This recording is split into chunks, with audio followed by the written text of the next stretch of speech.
I'm gonna leave one review about this.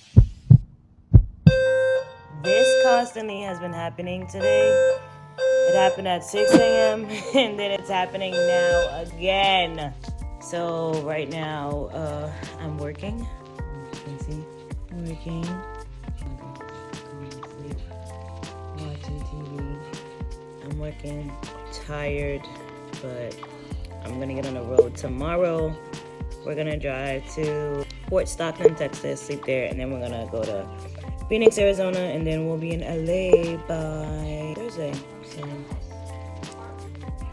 but yeah, so I'm just working for now.